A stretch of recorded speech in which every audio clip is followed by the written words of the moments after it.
sometimes chaos comes into our life a little bit, and we can't manage it when it happens. So we have to manage it when we have the chance, right? And so what I'm going to do today is I'm going to show you. I'm waiting on a guy on a Craigslist thing, or a marketplace. Oh, he wants to buy that bag full of camera gear right there. All right. So what I'm going to do though is I'm going to spend the next few minutes of my life while I'm okay. So some people might look at it like when you're waiting on somebody, they're like, "Oh my God, you're wasting my time," right? Whereas I look at it as if I have time that I didn't know I had because I'm waiting, right? I should be doing something productive with it for me. Because if I'm just going to let somebody steal my time, that's like a little bitch move. That's like somebody coming up and demanding your lunch money and you going, "Okay, here you go because you might hit me or something because yeah, whatever, right?" You flatten them bullies' faces and they stop being bullies. And so I'm going to show you how we actually create change in our lives when we have the opportunities to be productive, right? And I'm not even as productive as I'd like to be right now because I'm here talking to you about being productive instead of being productive. So I'm going to go be productive.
bring you in a little closer to the game.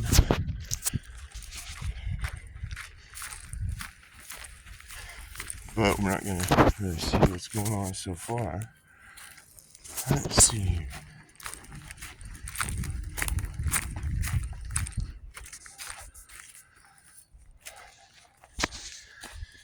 Yep, here's a good vantage point for you for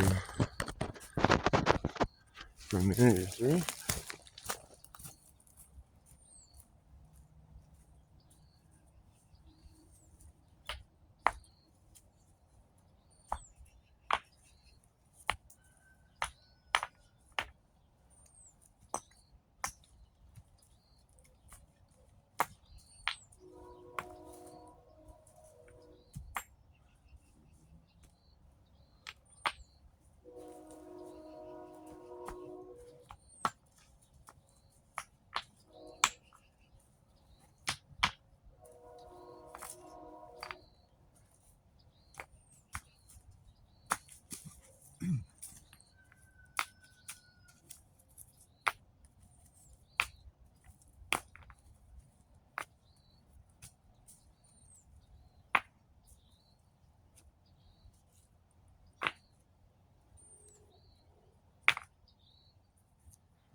All right, now I could have just waited around and said, "Oh, what do I do?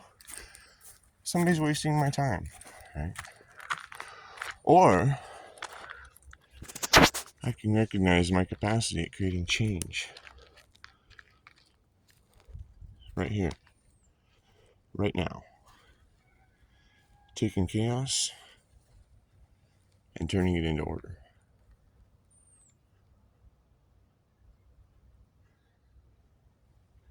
And the person is still not here. So what else can I do? What else can I accomplish? Oh, I still see one out of place item. I think I'd rather it be right there. And that's where it's going to stay until somebody else comes by and moves it. And it could be the dog, it could be a rooster, or a goat, or another person thinking that one way is going to be better than another. But we turn chaos into order with our intentions and our actions placed when we have power towards the things that we want to achieve.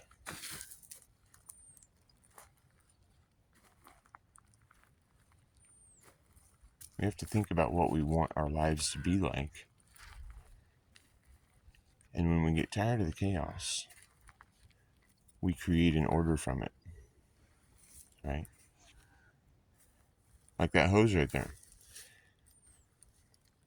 If it were needed in a different direction, from where it was, there's a good chance that it'd become tangled. But when we bring it back into a place that it can unfold naturally, it can move in any direction it needs to once it gets the energy, right? The figure 8 is also represented by the flower of life, or the Ouroboros, or the infinity symbol, right? These are the ways that we work. We have a point of rest or a point of intersection, and we have a point of action. When we choose our points of action to be aligned with what we want to see in the world, we start to build it.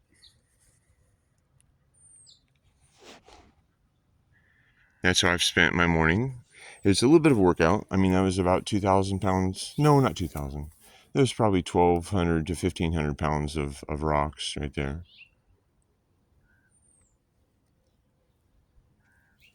And you saw, you've got to move them a couple times.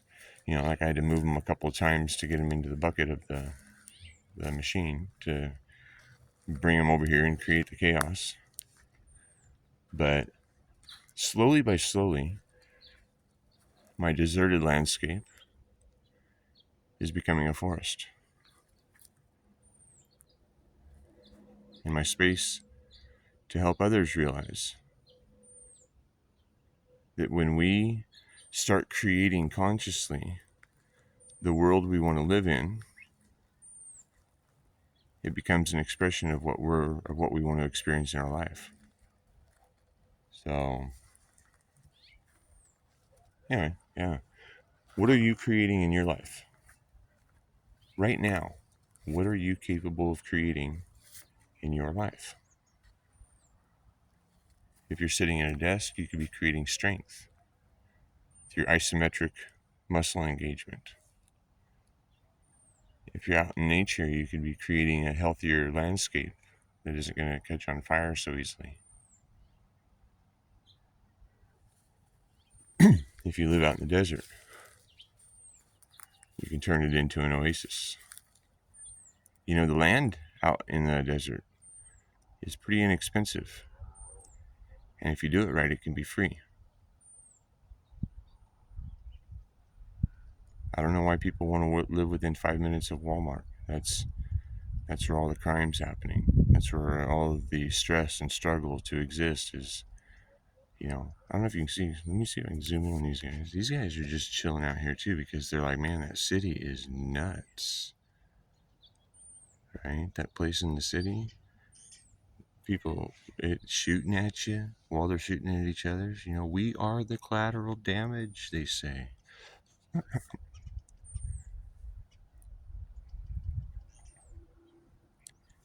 We can live a slower, more natural life when we're not in stress and struggle to exist on every level.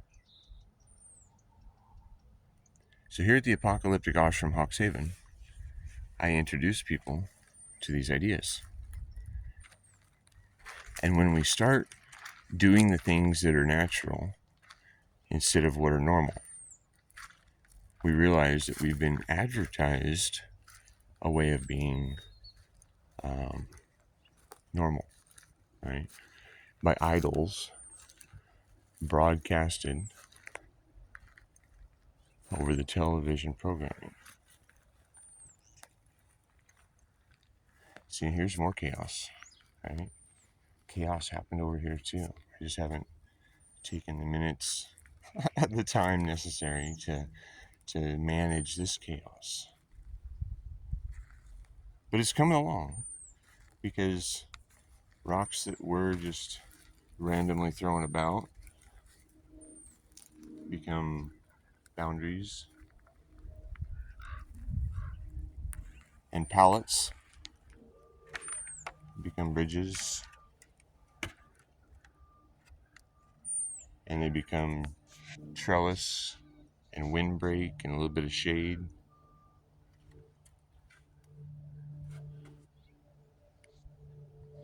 So we're using the waste from society and turning it into a benefit.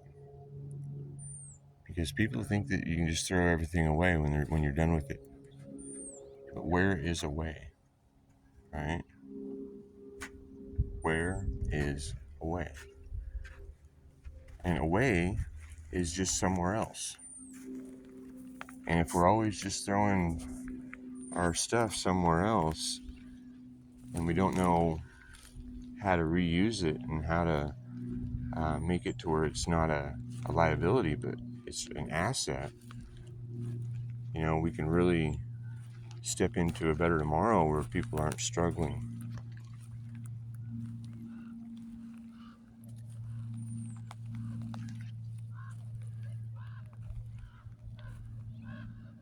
Anyways, this is one area of the apocalyptic ashram, Hawkshaven, that I've been working on to create a cooler space. All right, we're just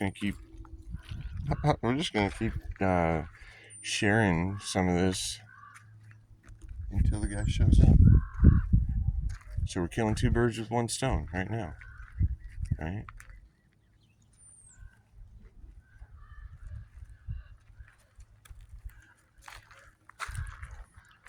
This place is like Alice in Wonderland meets Willy Wonka, guided by the Mad Monk.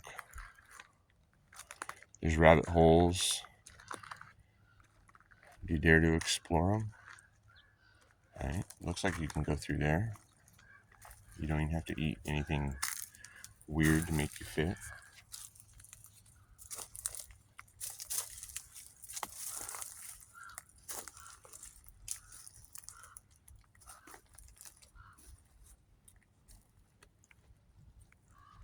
Little people helped me build the little people house and the little fence around the pond right there.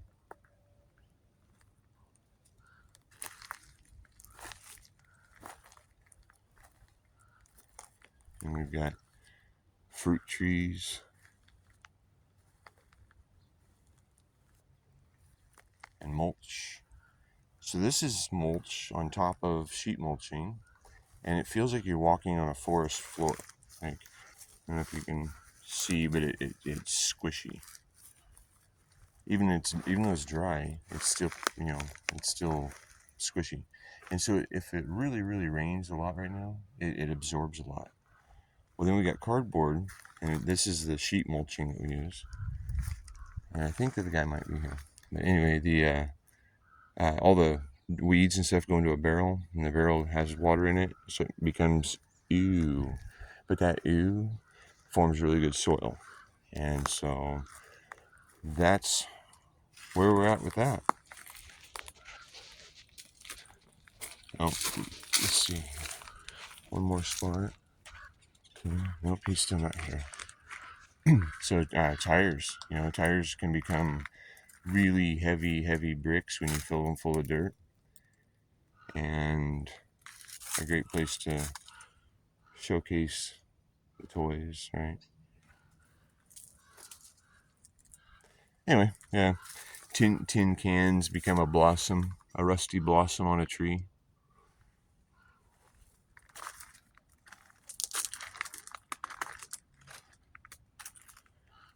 I've stacked a lot of rocks here.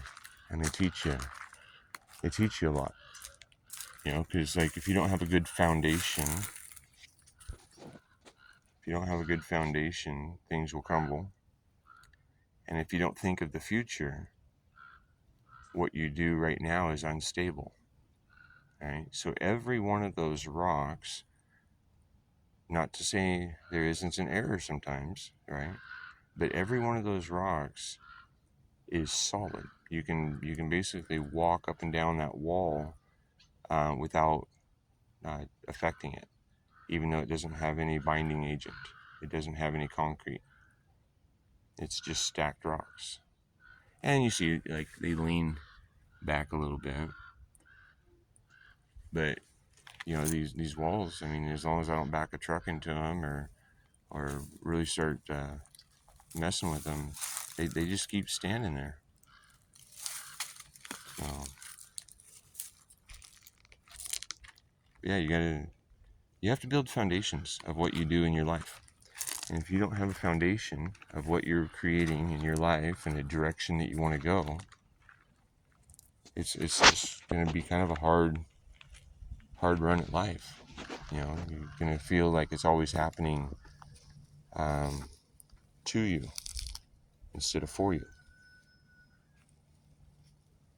So, anyways, that's what we do here at the Apocalyptic Ashram Hawkshaven. Is we take resources that are commonly seen as a liability or an undesirable, and we turn them into productive and art, right?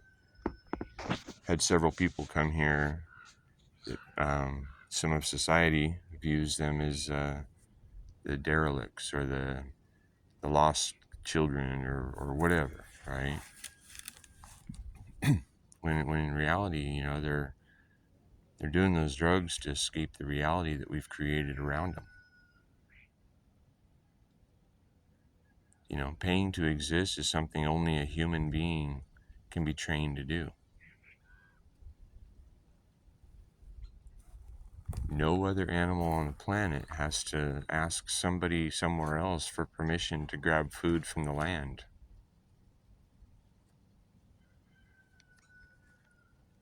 Did you know that we're basically living on only 3% of the arable landmass available to us? Because, like, I don't know if you can, well, yeah, you can see because we're on freaking video, right? There's a lot of land out and nobody on it. But then people stack themselves right next to each other in the cities, and then they complain when their neighbors aren't living life exactly the way they want to be living life, you know? And the thing is, you know, out here, you move out of the cities, and it doesn't matter what the neighbor does because it doesn't bother you unless you let it bother you. You know, I mean, if I drive by their house and I just really don't like the type of garden that they're growing, it's none of my damn business. It's not bothering me. We need to stop trying to control other people, right? And it's this idea of control that has our whole world in shambles right now. You know, somebody somewhere else said that I have the right to beat you up and throw you in a cage because you broke one of their rules. Bullshit, right? Bullshit.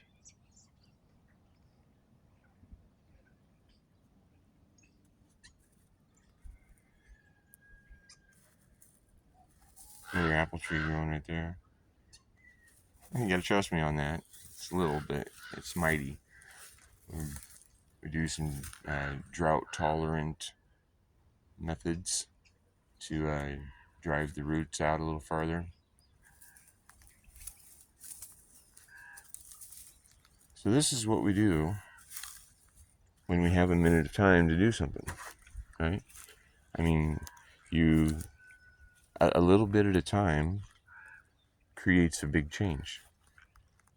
And when everybody is doing a little something, it creates fantastic change. Imagine 7 million or 7 billion. It doesn't even, wow, 7 billion people each giving an hour a day towards the things that matter in their life to create health, happiness, peace, and abundance for everyone everywhere.